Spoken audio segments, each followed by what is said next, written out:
First time I kind of came across you, it was as a performer. I think it was on the Now show as part of the Busman and Quantick double act.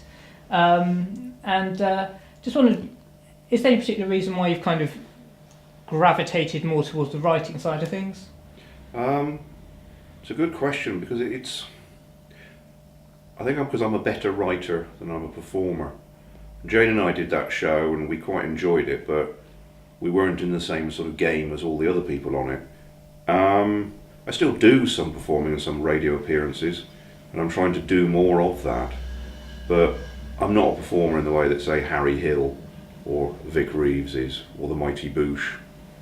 So is it just a question of you sort of enjoy writing more, do you think, or?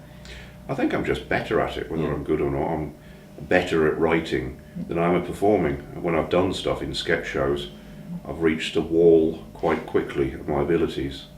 Whereas writing, you get better and better if you're lucky. My performing style doesn't get better. Most people can't handle heroin. But because of my education, I can. I think it's one of my favourite things.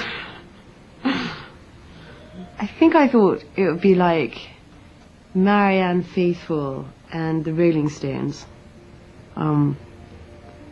I thought they'd probably tie me to a radiator, pump me full of drugs and bugger me for about 3 days. But actually, I think they probably just wanted somebody to do the cooking. I worked with Stephen Wells, my then writing partner. We worked on The Hour and The Day Today. And then I worked on my own for a bit. And then with Jane Busman, I worked on Jam and Brass Eye, and the Brass Eye Paedophile special. And yeah, so that was extraordinary. That was a brilliant time. And it's kind of nice because it's like whatever else I do, no matter how awful, I've always got that. I actually worked on something that was, it's like Monty Python, I suppose, for 90s people, working on the best thing that was ever made. And you still kind of use that as a benchmark against other things that you're working on, unfortunately. And this is quite interesting, really, that going from things which, you know, very contentious and very controversial, obviously like Brass Eye Paedophile special and Jam as well, obviously very dark, you know, and now you work on kind of what's conceivably the most kind of mainstream comedy show on TV, which is Harry Hill's TV Burp. Do you feel that you have two different styles to your comedy, or do you just kind of write what's funny and it sometimes falls into the dark camp and sometimes into the lighter side of things? Well, I think when you're a writer, I mean, there's different kinds of writer, but there are people like Chris who really only do Chris Morris stuff. If you said to Chris, do you want to come and write on a panel game for Les Dennis, I don't think he could or would do it, but I've done that. And there are people who are complete hacks who will do anything, and I pretty much will do that. I did turn down Hale and Pace once, which was an awful show, but the thing is, I like doing different things, I like different styles, so, and also you need money, so I have done a lot of slightly odd stuff. But what else? It was after Brass Eye I assumed that I would become the most popular writer in the world, but my agent said that a lot of people were put off because Brass Eye was so dark and because Jam was so niche and left field that you don't get considered for jobs. It's assumed that you just want to write about dead babies in blenders. But I'd done enough other stuff. I think when TV Burp came up, it was really nice. It was a new show, and you know, I knew who Harry was, obviously, and I'd seen his stuff. So it is quite a surprise to be working on a hit programme, and it is quite strange to be in a show that wins awards for a change. Yeah, because I suppose we actually wouldn't be talking about Brass Eye, Jam, that kind of thing, going on to darkness and controversy in comedy. Would you say it's good for comedy to be sometimes offensive and sometimes controversial? I think anything gets stale if it doesn't broaden its horizons. And I think there's an argument against just being offensive. That's boring. The comedians who think that they have to swear, it's just as restrictive as anything else. I sound like someone's dad, but anything's boring if you just do it all the time. And yeah, things change all the time. Stuff that was staid 20 years ago might come round again. Stuff that was exciting 5 years ago is very dull now. I think controversy is brilliant because it proves you're alive. Yeah. One of the things about heroin, right, is that it takes all your pain away. See this baked potato? It's really hot, and I just can't feel it. Do you know what I mean? I think if you turn on the TV, ITV 7 o'clock on a Saturday, you just want to see Ant and Dec being punched by giant jellyfish. It's just pure entertainment and has no relevance to your life other than that you might have felt a bit crap before and now you feel a bit better. That said, one of the fascinating things about comedy, one of the things where controversy is good, is that you can talk about taboos in a way that you can't normally. If you wanted to talk about, I'm quite serious now, if you wanted to talk about incest or something like that, not just talk about dodgy pub jokes, but it lightens tension. It's a way of bringing to the if you're sat in a room with somebody and something awful happened in your life, if there's a joke in that, if there's a way of looking at it from a different angle, that's a good thing. You can't just walk in a room and say, I was horribly abused. I'm not making a lot of sense, but comedy, yeah, it's interesting that people try and get rid of comedy in regimes, these famous regimes we read about. You know, the Soviet Union didn't produce a lot of great comedy. I'm sure Libyan BBC Three is bloody awful. A bit like British BBC Three, to be fair. A bit like British BBC Three, only probably with more sex. Hotter than my Liberation Army daughter. I don't really know, but I think humour is socially necessary. I think it does. It releases like I said, it releases the tension. It just loosens the top button slightly. I've never been with a woman. You've never been with a woman? No. Find that surprising, do you? No, not really. As it's not usually you performing it, do you write specifically for someone else's voice? Like, for example, if you're writing, say, something for Charlie Brooker to say, do you write it in a different way from how you'd write it if Harry Hill was going to say it? Or is it all David Quantick material? Well, it depends. I mean, I get given work because I'm versatile, but also because it's my style of humour. Because I've had my own radio shows and I've written books and stuff, people know that I've got a certain kind of tone. Well, that said, the worst thing in the world, if you're doing a show, say I'm trying to think of a famous person quickly, say you're Alan Carr, and you get a script and at the top it says Vic, and it's obvious the sketch has been written for someone else, then that's bad. The worst kind of thing is the interchangeable sketch. If you're watching a sketch show or a sitcom and it could have been written for anybody, then generally it's very generic humour. So when I wrote for Graham Norton, I would write slightly tasteless, moderately outrageous jokes. When I wrote Jonathan Ross's BAFTA speech the other day, it was a mixture of cheeky Jonathan Ross and awful, sycophantic, crowd-pleasing BAFTA stuff. It was a very difficult job. You have to reassure an audience of people who work in the film industry that everything they do is absolutely brilliant, but you also have to try and write some jokes. So you do try and do a voice, but you can overdo it. I've seen people come into meetings and like pitch things almost in the character of the performer, who then becomes distressed at this parody of themselves. But I once wrote, it was the script for Brian Blessed. It was like a top 10 Christmas things. And I enjoyed it so much because I was sat in the room going like, Christmas is the happiest time of the year. And when I watched the programme, he did it like that. And I was so sometimes it works because you get the rhythm of speech as well. The old man leaves his door open because he comes from before the war. Old man! Old man, come out, you thieving man!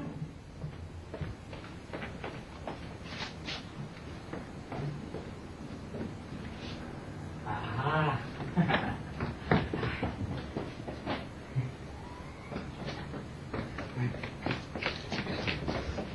Now you can wipe your ass on my chicken! I mean, how hard is it to keep the material fresh when you're basically dealing with TV programmes that are obviously quite similar with things like TV Birth? It is hard, but the one thing is, A, you get new programmes all the time, and B, you just think of new jokes. And Harry writes the script. I mean, literally, he puts the script together. He pretty much comes up with all the content. So a lot of it comes from him. And it does get difficult because you can't just do the knitted character for 20 years. You can't just do exactly the same routines and jellies and fights and stuff. But at the same time, you just try and be imaginative. And we've done We haven't done too badly, he said smugly, and given there's 5 of us and we've been doing it for, I think, 7 years now, you do keep coming up with fresh stuff. And we're unusual in that we are a team of writers that hasn't really changed. Nobody new has really come in. There's a couple of outside writers. So it is odd, but it's not that hard, because basically we've got this great big hose of nonsense, which is whatever's being made. So yeah, we have to think of different things to say about EastEnders every week, but EastEnders changes every week. And it's quite interesting actually talking about the writing process, because you've obviously written stuff individually, you've written in a writing partnership, you've written in a group of writers. For example, on TV Burp, do you all sit in a room together at some point and write together, or is it go away, come up with your own individual stuff, and then it comes together at the end? What happens is that we all get sent big bags of DVDs. We sit down in front of a telly, which, if you like that one over there, and basically there's a video recorder attached to it, an old VCR. We watch the programmes. If we see a clip that we think we can make a joke out of or is funny, we tape that off the DVD onto the video, and we keep going until we're exhausted. And then on Tuesday and Friday mornings, we all, including Harry, sit in a room at the production company Avalon and show our videotapes and explain what the joke is, and basically try and sell it to Harry. And that could be fairly torturous. Once I pitched a joke to Harry and he said, "Is that it? Is that your joke?" He's generally quite friendly though, but it's quite a weird room, because you're all constantly pitching little 10, 5-second jokes. And because we all watch the same programmes, by and large, sometimes you'll have the best joke in the world where somebody on EastEnders said something that was hilarious by accident. You can't wait to show it. But of course there's a rota, and the first person shows it, and the second person shows it. By the time it's your turn, everyone is sick of it, and it looks like you're an idiot who's copied someone's joke. So that's a risk of the job. But yeah, basically, we go through a fairly sturdy process to get the material. And does it get competitive with trying to top each other in that kind of environment? I think I get competitive. You fight for your own joke, but in the end it doesn't matter, because it is Harry's show. It doesn't matter if everybody in the room likes it. If Harry doesn't feel it's for him, then it doesn't go in. Ma'am, it's me, Big Al. Yeah.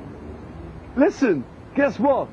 I'm coming home tomorrow. Oh, ma'am, you don't have to get the family round. Listen, anyway, look, I've got to go, okay? But I love you, okay? I love you. All right. Bye, ma'am. I tend to work in short bursts. Quite intense bits of writing followed by sandwiches.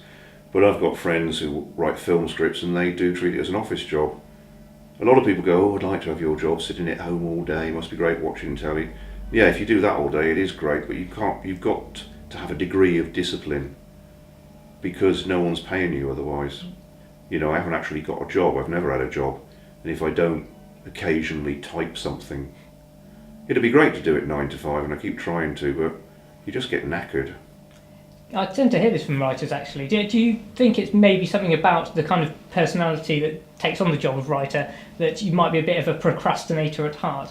Or do you think it's it's just the inevitable fallout of working from home? I think what it is that some jobs working from home, you know, packing envelopes, sewing, doing whatever, or having people come round and having massages and so forth, are slightly different, because there is a routine and a shape to them. The problem with being a comedy writer is that most of the work you do from home is uncommissioned.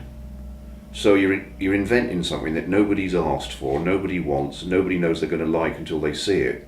It's very hard to get the get up and go to do that.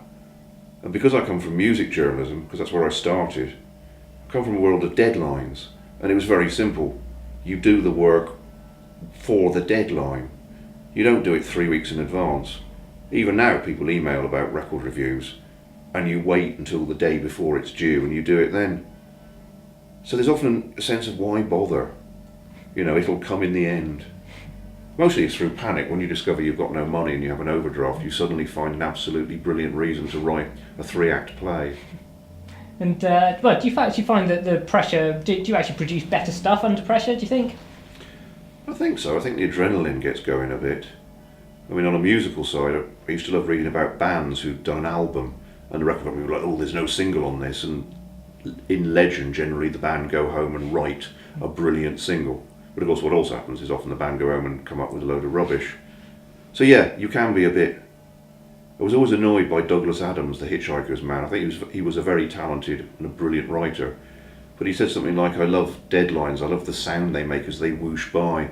And I always found that a bit annoying. Oh, I don't care about deadlines. I think deadlines are great. They are useful. They may not inspire you, but they do make you wake up. This is a voucher for a cappuccino, a free cappuccino from the Independent on Sunday.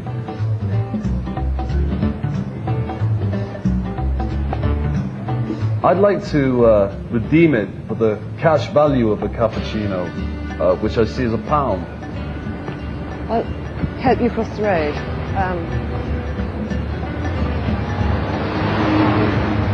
Come quickly now. Quickly now. This is a picture of a cat.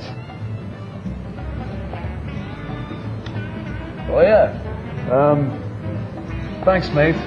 Okay. Thanks. Bye. Sorry. See you. It's really good. You're doing really well. Doing really well, though. No, look, technically when it's common property when it hits the ground. But having the opportunity to write a load of different things, do you set yourself targets, as in, for example, by the end of this year I'd like to have a sitcom written, or in 5 years' time I'd like to have a film, or do you just kind of take the work as it comes? It's a bit of both. You fit both in. I'm quite lucky that I have TV Burp, so I have a regular source of income for 6 months, and you just work in the gaps. I think you have the things that make you money, enable you to do stuff, and you have the things which are complete projects out of the blue. So at the moment, because TV Burp is only taking up 3 days a week, I'm using the rest of the week to think of projects, to email people with ideas and try and get meetings. It's quite a fortunate position to be in, that I've got money coming in. Right, that's it, you old tosser, you're dead. He is dead. No, he isn't. No, he is. I've seen a lot of this as a dancer. Out of the ideas you come up with and the projects you've thought of, how many of those sort of ever get close to being actually made? God, well, in some ways I've been lucky in that I've had 4 ideas for radio series, counting one I did with Jane Busman, and they were all made. Then less lucky in that 2 of those didn't get a second series, and one of them, a show called Broken Arts, was absolutely crucified by the listeners and even the BBC on a comment show. In terms of TV shows, Jane and I wrote a BBC One pilot that we were told had got a series and then they changed their minds.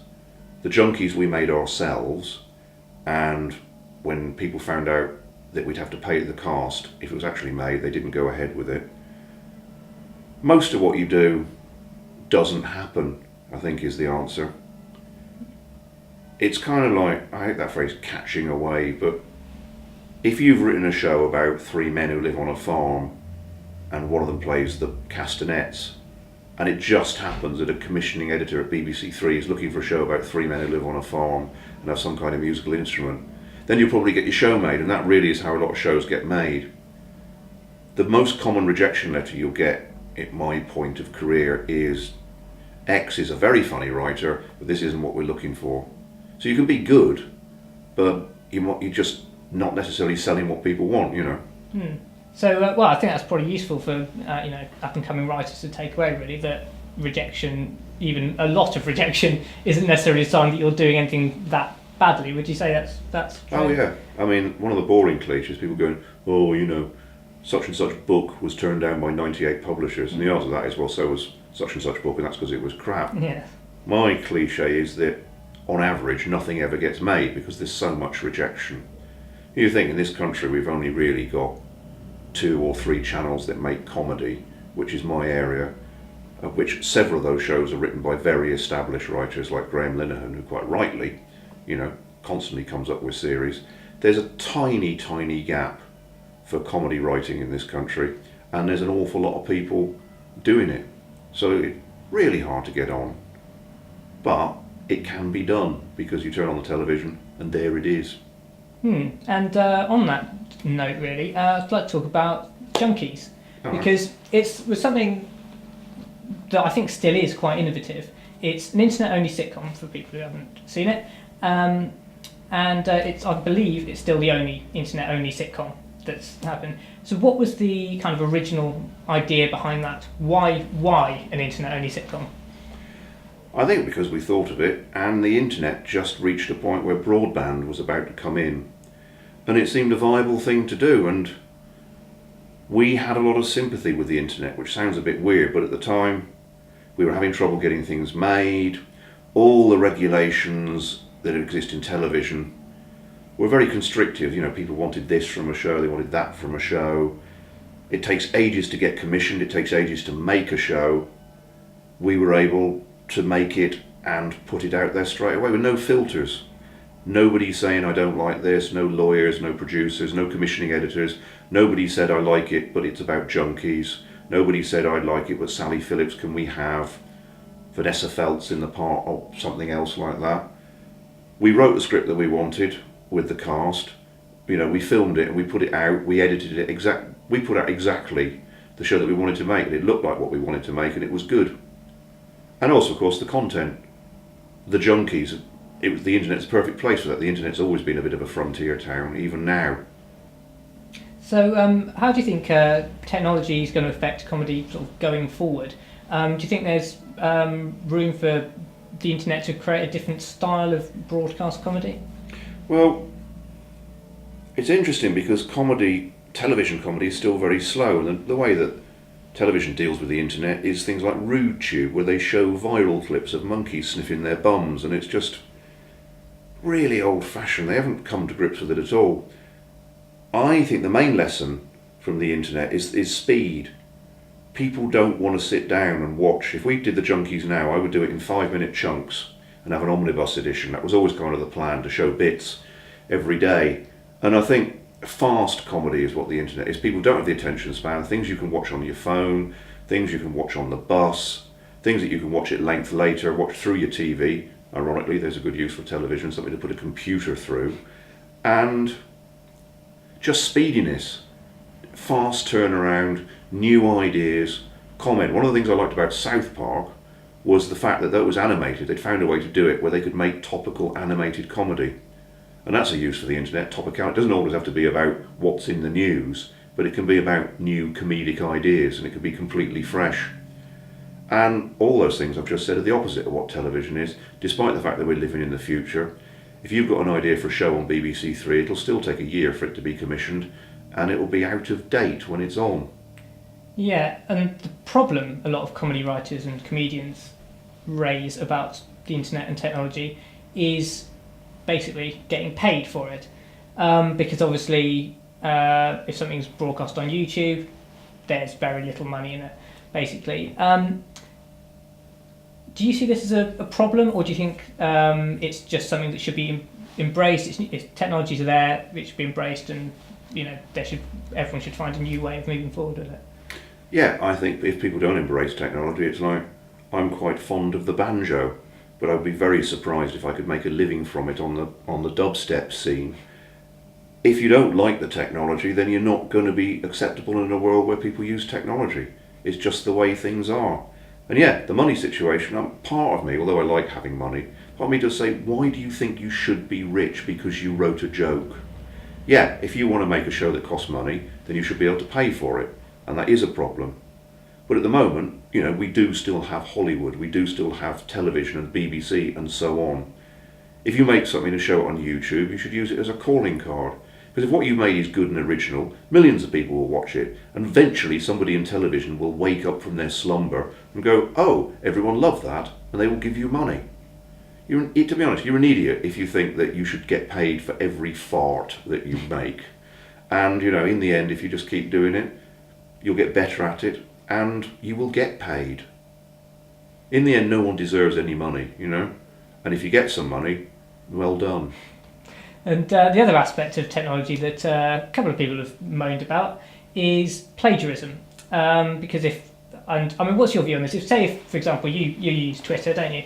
So if you post a funny, pithy comment on Twitter, and someone else copies it, is that all right? Well, the answer is yes, because, well, for a kick-off, I often put jokes on Twitter and someone will email me and say, oh, so-and-so made that joke last week, and I won't have read it. But it's a joke, it's not a cure for a disease or a new dimension. Jokes are just ideas in different forms of words. I'm sure there's millions of people who sat down and watched The Office and said, oh, I had an idea for a sitcom set in an office. Yes, but it's the way that Ricky Gervais and, I've forgotten his name, Alan Bong did it. You know, they did it in a different way. There's no copyright on ideas, it's what you do, it's not how you thought of it or how you put it up. I'm a bit incoherent about this, but I would say tough, basically. Yeah, does that even extend to things like stand-up?